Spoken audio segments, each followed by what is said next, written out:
Hello, my name is Faye, and this is an example of webcasting with video and desktop sharing. I'm going to be reading the book Monty Goes South by Marc Tetro. But before we begin, let's find out a little bit more about this Canadian author. So this is his website, marctetro.com, his homepage with a picture of a taxi.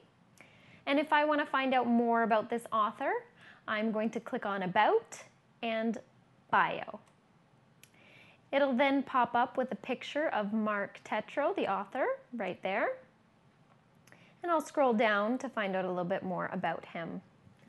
Marc Tetro is an award-winning artist, author, and illustrator whose work is collected by people around the world. Born in rural Manitoba, he began his artistic career by drawing simple images of Canada on t-shirts. And if you read more, you can find out more about him and his work. I'd like to find out a little bit more about his art, so I'm going to click on Art. And it's going to pop up with some of his illustrations, mostly dogs, and my favorite one, the cutest, Elmer on Blue. He also does pop-out work, which is 3D illustrations. And let's click on dogs. That seems to be a theme. And as you can see, this white dog here which is a Westie. And then if you scroll down, you'll see another pop-out, which is a cat, a black cat named Spike. Also, we can find out more about Marc Tetro on the Canadian bookshelf. If you click that, you can see other books he has written and illustrated, including Colors, I Can Skate, Monty Goes South, My Favorite Hat, and let's just click on New Boots for Hudson to find out what some other books are about. If we scroll down, New Boots for Hudson is about how Hudson hates winter, and what he hates most of all is the ice and snow getting stuck between his toes. He dreams of being far, far away where it is always warm. With a bit of luck, one day his dreams come true. Hudson's journey from the cold of Miami, Manitoba to the heat of Miami, Florida will engage children of all ages. So that's a little bit about Marc Tetro. And let's go over to our PowerPoint slides where we can start reading the book, Monty Goes South. Fly your own way. The leaves were starting to turn color, and Monty had a problem. All his friends and family were preparing to migrate south for the winter. But poor Monty couldn't fly. He was afraid of heights. Monty couldn't help it. He had tried flying, but he would become so dizzy and get such butterflies in his stomach that he would fall as soon as he was airborne. All his friends ridiculed him for walking everywhere.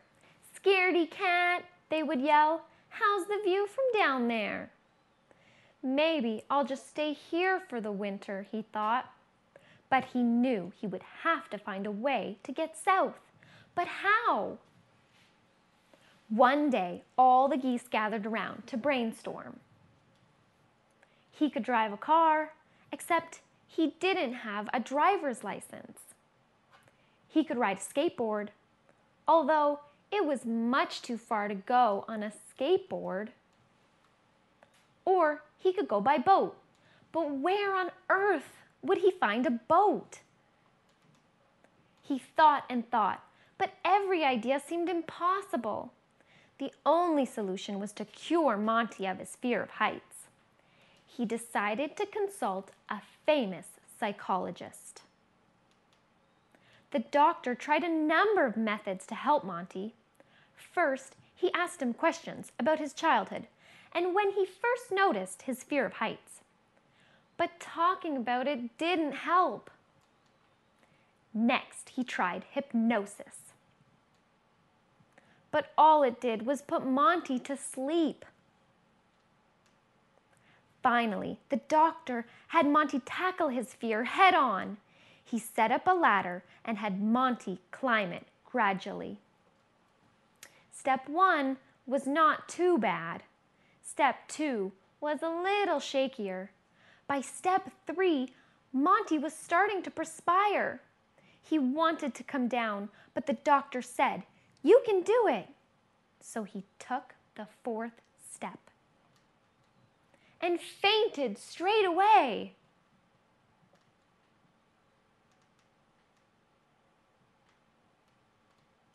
Monty was losing all hope of ever conquering his fear of heights, so he decided to go for a swim. That was something he loved to do. Monty quickly forgot all his worries about getting south. He was having so much fun, he didn't see what lay ahead. The falls! The other geese honked and honked to warn him, but Monty didn't hear a thing. As he reached the edge of the falls, they covered their eyes, fearing the worst. But Monty kept doing the backstroke, even when there was no more water. "That's it!" he shouted as he realized that he was flying, upside down. "I'm really flying!" His friends marveled at him from below. Then one by one, they all took flight. And with Monty in the lead, flying his own way, the geese headed south for the winter. And that's the end of webcasting with desktop sharing and slides. I'm Faye Rowland.